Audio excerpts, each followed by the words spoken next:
जी अस्सलाम वालेकुम dear students. हम पास्ट पेपर्स की बात कर रहे थे और उसमें सवाल आया था कल्चरल साइट्स के बारे में, हेरिटेज साइट्स के बारे में।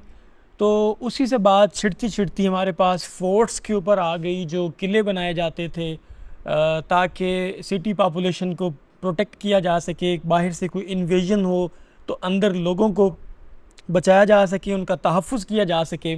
तो पाकिस्तान के अंदर जो मोस्ट इम्पॉर्टेंट फोर्ट्स हैं, जो किले हैं, जो तामीर किए गए और उनकी लोकेशन क्या है, कौन से सिटी में हैं, कौन से प्रोविंस के अंदर हैं, और जो पास्ट के अंदर कमीशन सवाल पूछ भी चुका है।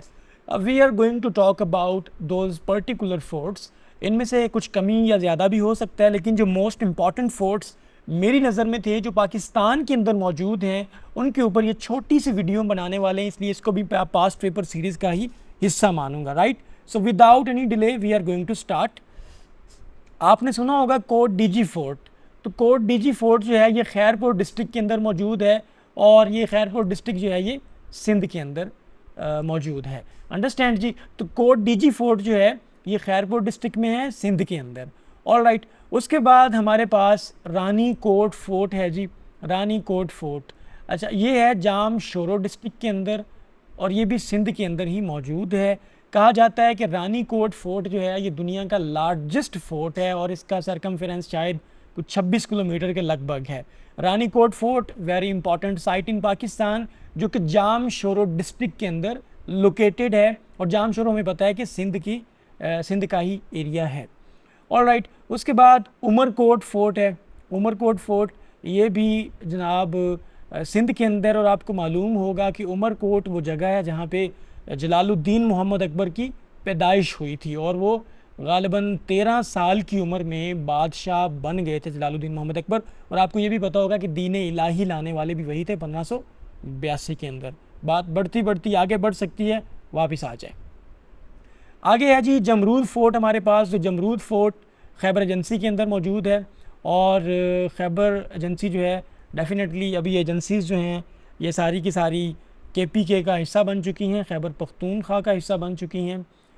आफ्टर 25th अमेंडमेंट, 25वीं अमेंडमेंट के बाद अब ये KP का हिस्सा बन चुकी हैं। ये सारी की सारी north Waziristan, south Waziristan, Kurram agency, Bajaur agency, और ये सारी एजेंसीज़ जो हैं हमारे पास। अब हमारे पास है बाला हिसार फोर्ट। बाला हिसार फोर्ट पेशावर के अंदर है। कमीशन ये सवाल पूछ चुका है, और ये पेशावर आपको पता है कि डिवीज़न है खैबर पख्तूनख्वा की। ठीक है, आगे हमारे पास है जी बल्तित फोर्ट। बल्तित फोर्ट और अल्तित फोर्ट। ठीक है, तो जो Balti, I still remember the time, हमारे साथ एक बच्चा पढ़ता था बल्तिस्तान से, हम सारे उसको बल्ती बल्ती कहा करते थे। तो बल्तित और अल्तित फोर्ट जो है ये वो GB से था एक्चुअली। तो बल्तित फोर्ट और अल्तित फोर्ट हमारे पास हुंजा वैली से हैं, और हुंजा वैली कहाँ पे है? गिलगित बल्तिस्तान के अंदर मौजूद है। फिर उसके बाद फोर्ट मुनरो है जी। फोर्ट मुनरो ये DG खान के अंदर है, साउथ पंजाब में है जनाब। तो साउथ पंजाब का मरी भी इसको कहा जाता है फोर्ट मुनरो को। तो फोर्ट मुनरो कहाँ पे है? DG खान के अंदर। DG खान पंजाब में है, याद रखिएगा, और DI खान पेशावर में है। ठीक है, पेशावर, बनू, DI खान, मालाकंड, हज़ारा, कोहाट, मर्दान, ये KPK की डिवीजन्स हैं। आगे रोहतास फोर्ट आता है हमारे पास। रोहतास फोर्ट जेहलम में है, और आपको याद होगा कि शेर शाह सूरी ने इसको इस्टेब्लिश किया था, पिछले लेक्चर में हम ये डिस्कस कर चुके हैं। उसके बाद दरावट फोर्ट है। दरावट फोर्ट बहावलपुर में है, पंजाब के अंदर है। और आखिर में बड़ा इंपॉर्टेंट फोर्ट है नंदना फोर्ट, ये भी जेहलम में है, पंजाब के अंदर। और आपको पता होना चाहिए ये वही फोर्ट है जहाँ पे कहा जाता है कि अबू रिहान अल बैरूनी जब महमूद गज़नवी के दौर में 11वीं सेंचुरी के अंदर सब कॉन्टिनेंट के अंदर आए, तो इन्होंने नंदना फोर्ट के ऊपर खड़े होकर ज़मीन का सरकमफेरेंस जो है वो क्या किया था?